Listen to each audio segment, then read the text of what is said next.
நான் முதலாக தஞ்சாவூர் ஒருங்கிணைந்த மாவட்டத்திற்கு வருகின்றேன்.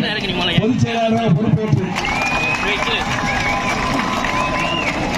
கிராமத்திலே குறிப்பிடுவார்கள் விளையும் பேரு முளையிலே தெரியும் என்று சொல்லி அடுத்து வருகின்ற தேர்தலில் வெற்றி முகாம் இந்த கூட்டத்தை நிறைவேற்றி விடலாம்.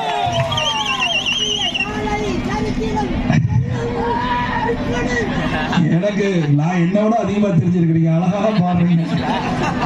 ஒவ்வொரு மனசுலையும் இதுதான் இருக்குது. இங்க வருகின்ற ஒவ்வொருடைய மனதிலும் அடுத்து வருகின்ற தேர்தல் வெற்றி தடையாக முதலாக நான் தஞ்சாவூர் மத்திய மாவட்டத்திற்கு வருகின்றேன்.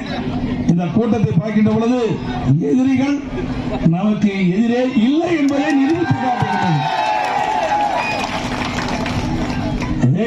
எவ்வளவு துரோகம் செய்தார்கள் நன்றாக தெரியும். இந்த இயக்கத்தை அழிக்க பார்த்தார்கள், முடக்க பார்த்தார்கள். அத்தனைக்கும் பொன்மனச்சம்பல் புரட்சி தலைவர் எம்ஜிஆர், புரட்சி தலைவர் அம்மா அருளாசியோடு அத்தனையும் ஒழித்து கட்டப்பட்டு விட்டது. நீதிமன்றத்தின் மூலமாக நல்ல தீர்ப்பை பெற்றோம். அதோட தேர்தல் ஆணையத்தின் மூலமாக நல்ல தீர்வை கண்டோம். இனி அனைத்து இந்திய அண்ணா திராவிட முன்னேற்ற கழகத்தை எந்த கொம்பனாலும் ஒன்று செய்ய முடியாது. இது பொன்மனச்சம்பல் புரட்சி தலைவர் எம்ஜிஆர் தோற்றுவித்த இயக்கம், அம்மா கட்டிக்காத்த இயக்கம். ஆகவே இருவரும் தலைவர்கள் இறைவனுடைய சக்தி பெற்றவர்கள். இறைவனை நாம் பெற்றிருக்கின்றோம். நம்முடைய தலைவர்கள் தெய்வ சக்தி பெற்ற தலைவர்கள். நமக்கு யார் கெடுதல் நினைத்தாலும் அவர்கள்தான் கெட்டு போவார்கள். இந்த இயக்கத்தை அழிக்க நினைத்தார்கள், அழிந்து போனார்கள். இந்த இயக்கத்தை கெடுக்க நினைத்தார்கள், கெட்டு போனார்கள். இதுதான் இன்றைய நிலை. அனைத்து இந்திய அண்ணா திராவிட முன்னேற்ற கழகம் என்பது தொண்டரால் உருவாக்கப்பட்ட கட்சி, வலிமையான கட்சி, சொந்த காலில் நிற்கின்ற கட்சி, உழைப்பால் உயர்ந்த கட்சி அதிமுக கட்சி. எனவே இதில் யார் உழைக்கின்றார்களோ அவர்கள் நிச்சயம் உச்சபட்ச நிலையை அடைவார்கள். யாராக இருந்தாலும் சரி, சாதாரண அடிபட்ட தொண்டன் கூட உச்சபட்ச நிலையை அடையக்கூடிய ஒரே கட்சி அதிமுக கட்சி. நான் ஒரு கிளை செயலாளராக இருந்தேன், உங்களை போல் அங்கே இருந்தேன். உங்களுடைய ஆதரவால் இங்கே நிற்கின்றேன். அதே போல பல பேர் இந்த கூட்டத்திலே இங்கே வரவேற்பு நிகழ்ச்சியை கலந்து கொண்டு என்னை வரவேற்றுக் கொண்டிருக்கின்றீர்கள். எதிர்காலத்திலே இந்த இடத்திற்கு நீங்களும் வரலாம். அது அதிமுக கட்சியில் மட்டும்தான் முடியும், வேற எந்த கட்சியிலையும் முடியாது. இங்க உழைப்புக்கு மரியாதை உண்டு, விசுவாசுக்கு மரியாதை உண்டு. இரண்டும் இருந்தால் உச்சத்துக்கு வர முடியும் அதிமுகவிலே. ஆகவே அனைத்து இந்திய அண்ணா திராவிட முன்னேற்ற கழக கட்சியில் இருக்கின்றவர்கள் உழைப்பாளிகள், மக்களுக்கு சேவை செய்ய வேண்டும் என்பதற்காக நம்முடைய தலைவர்கள் உருவாக்கப்பட்ட கட்சியை கட்டி காத்துக் கொண்டிருக்கின்றார்கள். இன்றைக்கு இந்தியா மட்டுமல்ல, தமிழகத்திலே அதிக உறுப்பினர் கொண்ட ஒரே இயக்கம் அனைத்து இந்திய அண்ணா திராவிட முன்னேற்ற கழக இயக்கம். பெண்கள் நிறைந்த இயக்கம் அதிமுக, இளைஞர்கள் நிறைந்த இயக்கம் அதிமுக, உழைப்பாளிகள் நிறைந்த இயக்கம் அதிமுக. ஆக அனைத்து தரப்பு மக்களும் ஏற்றுக்கொண்ட இயக்கம் அதிமுக ஒன்றுதான். எனவே அனைத்து இந்திய அண்ணா திராவிட முன்னேற்ற கழகம் எதிர்காலத்திலே நிச்சயமாக உங்கள் துணையோடு ஆட்சிக்கு வரும். பொன்மனச்சம்பல் புரட்சி தலைவர் எம்ஜிஆர் விட்டு சென்ற பணியை அம்மா தொடர்ந்து செயல்படுத்தினார்கள். அம்மா விட்டு சென்ற பணியை அம்மாவுடைய அரசு செயல்படுத்தியது. ஆனால் இடையிலே எவ்வளவு கவர்ச்சிகரமான வாக்குறுதிகளை அளித்து ஆட்சிக்கு வந்தார்கள். ஆட்சிக்கு வந்து 2 வருடம் 8 மாத காலத்திலே கொடுக்கப்பட்ட வாக்குறுதி நிறைவேற்றப்படவில்லை.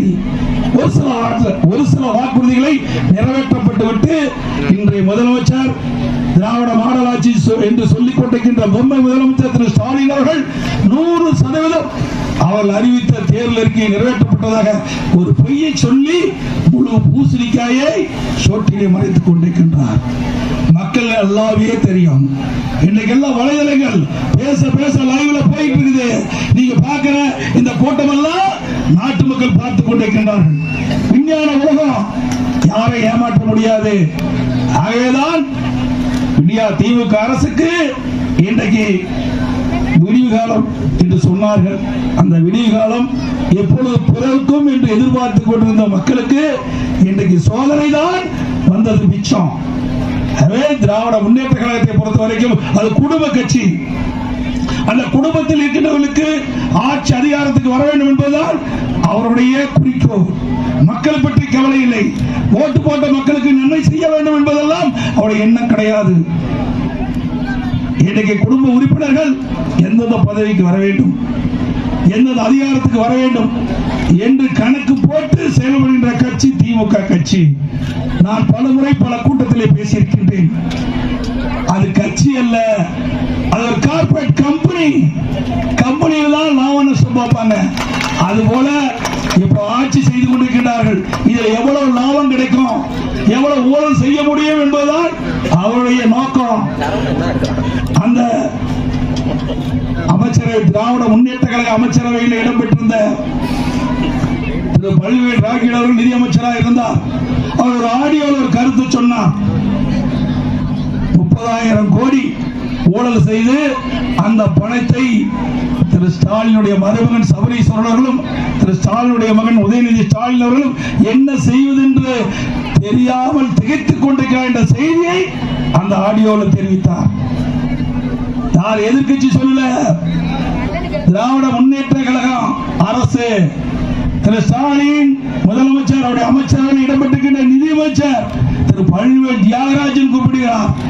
அப்படி என்றால் 2 ஆண்டு திராவிட முன்னேற்ற கழக ஆட்சியில கொள்ளையடிப்பது ஒண்ணுதான் குறிக்கோளாக இருந்து கொள்ளையடித்திருக்கின்றார்கள். அந்த கொள்ளையடித்த பணத்தை முதலீடு செய்வதற்காக இன்றைக்கு வெளிநாடு சென்றிருக்கின்றார் முதலமைச்சர். தொழில் முதலீட்டை ஈர்க்க செல்லவில்லை. அப்படி தொழில் முதலீட்டை ஈர்க்க வேண்டும் என்றால் அண்மையிலே தொழில் முதலீட்டு மாநாடு சென்னையிலே நடந்தது. அதிலே புரிந்துணர்வு ஒப்பந்தம் போட்டுக்கலாம். அதற்காக அவர் செல்லவில்லை. வெளிநாட்டுக்கு, இன்னைக்கு ஸ்பெயினுக்கு போறாரு, இன்னும் பல நாட்டுக்கு போறாரு. போறதுக்கு என்ன காரணம்? கொள்ளையடிச்ச பணத்தை முதலீடு செய்வதற்காக போகிறார். முதலீட கொண்டு வர போகல, கொள்ளையடிச்ச பணத்தை முதலீடு செய்வதற்காக வெளிநாடு சென்ற முதலமைச்சர், இன்றைய முதலமைச்சர் திரு ஸ்டாலின் அவர்கள் சிந்தித்து பார்க்க வேண்டும். அனைத்து இந்திய அண்ணா திராவிட முன்னேற்ற கழகம் ஏராளமான நன்மை மக்களுக்கு செய்தது. இந்த டெல்டா மாவட்டம் பொன் விளைகின்ற பூமி, முப்போ விளைகின்ற பூமி. இதற்கு நீர் முக்கியம். உடம்புக்கு உயிர் எப்படி முக்கியமோ அதுபோல விவசாய பெருமக்கள் நீர் முக்கியம். நீர் இருந்தால் தான் வேளாண்மை பணி நடைபெறும், விவசாய தொழிலாளிக்கு வேலை கிடைக்கும். ஆனால் திராவிட முன்னேற்ற கழக ஆட்சியில நீருக்கு என்ற இந்த நடவடிக்கை எடுக்கப்படவில்லை. இந்த ஆண்டு டெல்டா மாவட்டத்தில் இருக்கின்ற குறுவை சாகுபடி செய்த விவசாயிகளுக்கு 3 லட்சம் விவசாயிகளுக்கு தண்ணீர் கிடைக்காமல் கருகி பெரும் நஷ்டத்துக்கு உள்ளாகியிருக்கின்றார்கள். அவர்களுக்கு பயிர் காப்பீட்டு திட்டத்தின் மூலமாக நிவாரணம் கிடைக்கல. அப்படி பயிர் காப்பீட்டு திட்டத்தின் மூலமாக பதிவு செய்யப்பட்டிருந்தா அந்த பாதிக்கப்பட்ட விவசாயிகளுக்கு ஒரு ஹெக்டருக்கு 84,000 ரூபாய் கிடைத்திருக்கும். கிடைக்கல. அது மட்டுமல்ல, NTRF நேஷனல் பேரிடர் நிதியிலிருந்து 13,500 ரூபாய் கொடுத்தாங்க. அதிமுக அரசாங்கம் 20,000 ரூபாய் கொடுத்தது விவசாயிகளுக்கு. அதுவும் NTRFல மத்திய அரசாங்கம் 17,000 ரூபாய் நிர்ணயிக்கப்பட்டிருக்குது. அதன் நிர்ணயிக்கப்பட்ட தொகை கூட கொடுக்காத அரசு தான் விடியா திமுக அரசு. அது மட்டும் இல்லாம இப்பொழுது சம்பவுக்கு தண்ணீர் கிடையாது, தாளடிக்கு தண்ணீர் கிடையாது. இந்த ஆண்டு தண்ணீர் திறந்து விடல. இன்னைக்கு மத்திய அரசிடம் கர்நாடக அரசிடம் போராடி வாதாடி நம்முடைய பந்து நீரை பெறவில்லை. அந்த நீரை பெற்று தந்திருந்தால் விவசாயிகளுக்கு இன்றைக்கு தாராளமாக தண்ணீர் கிடைத்து நல்ல வேளாண்மை மேற்கொண்டு நல்ல விளைச்சலை பெற்றிருப்பார்கள். அதுவும் போய்விட்டது. பயிரிட்ட அந்த சம்பா பயிராவது விளைச்சிக்கு வருகின்ற பொழுது கனமழையால் சேதமடைந்தது. சேதமடைந்த பயிர்களை கணக்கிட்டு அவர்களுக்கு ஏதாவது நிவாரணம் அளிக்க வேண்டும் என்று நாங்கள் கோரிக்கை வைத்தாலும் அதையும் நிறைவேற்றாத அரசுதான் இன்றைய அரசு என்பதை நீங்கள் எண்ணி பார்க்க வேண்டும். அனைத்து இந்திய அண்ணா திராவிட முன்னேற்ற கழகம் இருக்கின்ற பொழுது டெல்டா மாவட்டத்தில் விவசாயிகளுடைய நிலங்கள் பறிபோய்விடும் என்ற அச்சத்தில் இருந்த விவசாயிகளுக்கு அம்மாவுடைய அரசு நாங்கள் இருக்கின்றோம் உங்களுக்கு உதவி செய்ய என்று கருதி சொல்லி இன்னைக்கு டெல்டா மாவட்ட விவசாயிகள் வயிற்றில் பால் வாக்கின்ற விதமாக பாதுகாக்கப்பட்ட வேளாண் மண்டலத்தை கொண்டு வந்து விவசாயிகளை பாதுகாத்த அரசாங்கம் அதிமுக அரசாங்கம். 50 ஆண்டு காலம் காவிரி நதி பிரச்சனைக்காக டெல்டா மாவட்ட மக்கள் போராடி வந்தார்கள். புரட்சி தலைவி அம்மா இருக்கின்ற பொழுது சட்ட போராட்டம் நடத்தினார்கள். அதன் வழியிலே வந்த அம்மாவுடைய அரசு உச்ச நீதிமன்றத்தின் மூலமாக நமக்கு கிடைக்க வேண்டிய பங்கு நீரை பெற்று ஒரு நிரந்தர தீர்வு என்ற அரசாங்கம் அதிமுக அரசாங்கம். எல்லாமே விவசாயிகளுக்கு நாங்கள் செய்தோம். இன்றைய அரசாங்கம் விவசாயிகளை எதிரிகளை போல் பார்க்கின்றது. விவசாயிகளுக்கு என்று எந்த திட்டத்தையும் கொண்டு வரவில்லை. விவசாயிகளுக்கு மும்முனை மின்சாரம் நாங்கள் கொடுத்தோம், அதுவும் கிடைக்கல. 24 மணி நேரம் 1/4/2021 முதல் மும்முனை மின்சாரத்தை அனைத்து அண்ணா திராவிட முன்னேற்ற கழக அரசு விவசாயிகளுக்கு கொடுத்தது, அதுவும் போய்விட்டது. எந்த நேரம் மின்சாரம் வரும், எந்த நேரம் மின் தடைபடும் என்ற அச்சத்தில் தான் இன்றைக்கு விவசாயிகள் வேளாண் பணியை மேற்கொண்டிருக்கிறார்கள். அதே இந்த அரசு விவசாயிகளுக்கு என்று எந்த நன்மையும் செய்யாத அரசுதான் இன்றைக்கு விடியா திமுக அரசு என்பதை இந்த நேரத்தில் தெரிவித்து, அனைத்து இந்திய அண்ணா திராவிட முன்னேற்ற கழக ஆட்சியிலே ஏரி குளம் குட்டை எல்லாம் குடிமராமத்து திட்டத்தின் மூலமாக தூர் வாரப்பட்டு பெய்கின்ற மழைநீர் முழுவதும் ஏரிகளிலே தேக்கி வைக்கப்பட்டன. கோடை காலத்திலே அந்த நீர் விவசாயிகளுக்கு பயன்பட்டது, குடிநீருக்கு பயன்பட்டது. அந்த திட்டத்தையும் கைவிட்டு விட்டார்கள். அதே போல ஏழை மக்கள் நிறைந்த பகுதியிலே அம்மா மினிக்கிளினிக்கை கொண்டு வந்தோம். அங்கேயே ஏழை மக்களுக்கு சிகிச்சை அளிக்கக்கூடிய அற்புதமான திட்டம். அந்த திட்டத்தையும் கைவிட்ட அரசாங்கம் தான் இன்றைக்கு விடியா திமுக அரசு. அதே பள்ளியில் படிக்கின்ற மாணவ செல்வங்களுக்கு அறிவுபூர்வமான கல்வி கிடைக்க என்பதற்காக மடிக்கணி திட்டத்தை அம்மா கொண்டு வந்தார்கள். அம்மா கொண்டு வந்த திட்டத்தை அம்மாவுடைய அரசு தொடர்ந்து நடத்தி சுமார் 52 லட்சம் பேருக்கு மடிக்கணினி வழங்கி சரித்திரம் படைத்த அரசாங்கம் அதிமுக அரசாங்கம். அதே போல அரசு பள்ளியை படிக்கின்ற மாணவ செல்வங்கள் அவர்கள் MBBS டாக்டராக வேண்டும், பல் மருத்துவராக என்பதற்காக அற்புதமான திட்டத்தை அம்மாவுடைய அரசு கொண்டு வந்தது. 7.5% உள் இடஒதுக்கீடை கொண்டு வந்து அரசு பள்ளியை படிக்கின்ற மாணவர்கள் MBBS டாக்டராக பல் மருத்துவராக இருக்கிறாங்க. இதுவரைக்கும் 2026 பேர் இன்றைக்கு மருத்துவ கல்வி படித்துக் கொண்டிருக்கிறார்கள். அவர்களுக்கு முழு மருத்துவ கல்வி கட்டணத்தையும் அரசாங்கமே செலுத்துது. இப்படி பார்த்து பார்த்து மக்களுக்கு நன்மை செய்த ஒரே அரசாங்கம் அதிமுக அரசாங்கம், அதிமுக கட்சி என்பதை நேரத்தில் கோரிட்டு காட்டு.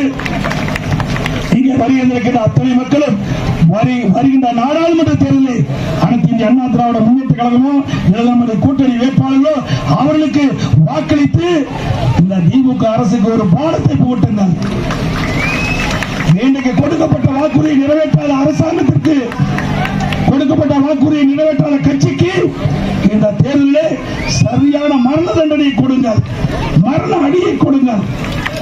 இந்த தேர்தல் தான் நீங்கள் வாக்களிக்கின்ற இந்த தேர்தல் 2026 ஆட்சிக்கு வருவதற்கு அடித்தளம் வருகிற தேர்தலாக அமைய வேண்டும் என்று சொல்லி அத்தனை பேரும் கழகத்தை ஆதரிக்க வேண்டும், நம்முடைய வேட்பாளர்கள் வெற்றி பெறுவதற்கு உழைக்க வேண்டும், அவருக்கு வாக்களிக்க வேண்டும் என்று அன்போடு இந்த நேரத்தில் கேட்டு